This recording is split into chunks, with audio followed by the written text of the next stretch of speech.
माना जाता है कि दलालपुर गांव में सिर्फ एक ही तालाब बचा है जिस पे दलालपुर गांव का जीवन निर्भर है, चाहे वह पालतू जानवर हो या फिर वहां के लोग। दलालपुर एक छोटा सा गांव जो जंगलों के बीच बसा था, अपने रहस्यमय और डरावने किस्सों के लिए जाना जाता था। गांव के बीचों बीच एक पुराना तालाब था जिसे लेकर कई कहानियां प्रचलित थीं।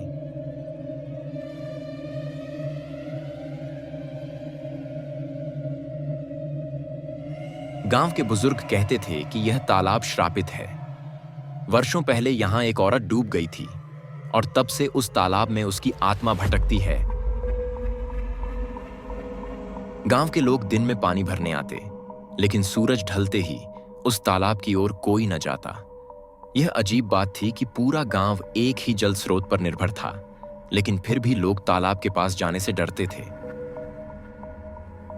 अगली रात कुछ अलग थी। आसमान में बादल थे, चांद ढका हुआ था। सन्नाटा ऐसा कि अपनी सांसों की आवाज भी डराने लगे। वही रात थी जब अशोक, गांव का एक 50 वर्षीय युवक, नींद में करवटें बदल रहा था।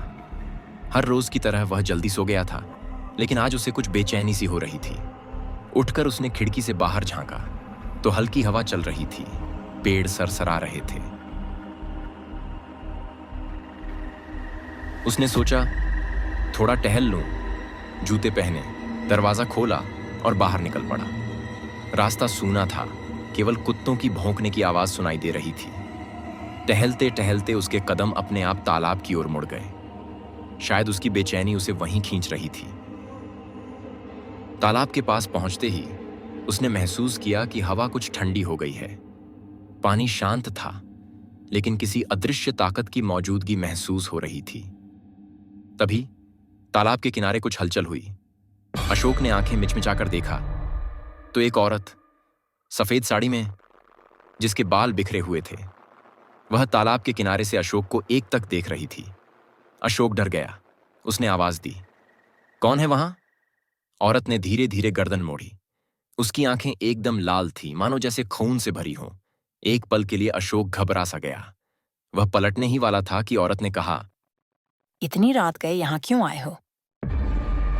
उसकी आवाज न तो गुस्से से भरी थी, न ही नरम, बस सीधी और सपाट।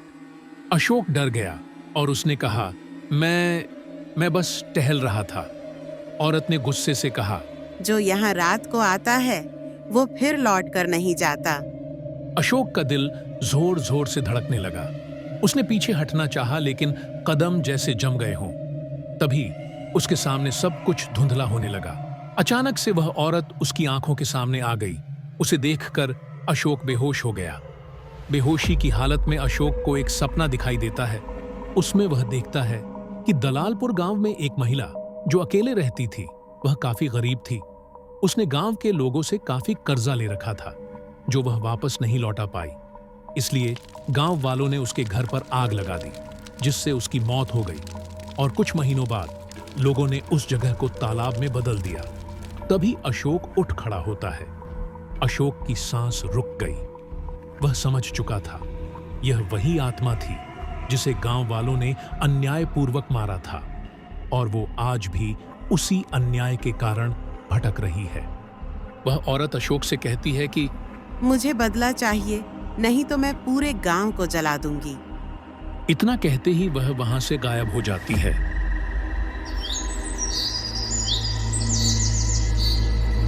सुबह हो गई। अशोक रात वाली बात को लेकर परेशान था।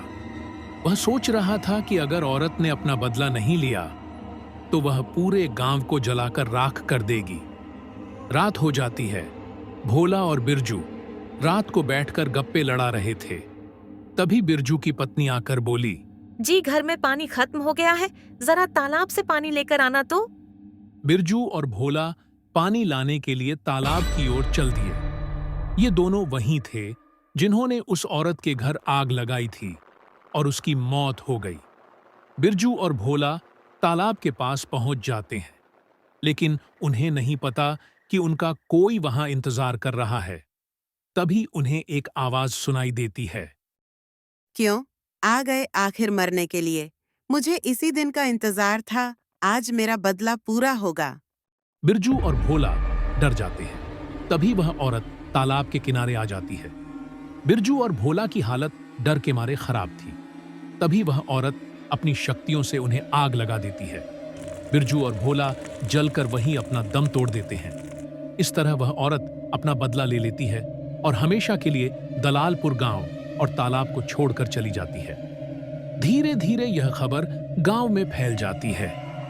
बिरजू की पत्नी का रो रो कर बुरा हाल था। अशोक इस घटना के बारे में सब समझ जाता है। दलालपुर गांव अब श्रापित तालाब से मुक्त हो चुका था। सभी लोग अब बिना डरे तालाब का इस्तेमाल करने लगे और इसी तरह दलालपुर गांव का जीवन बढ़ने लगा।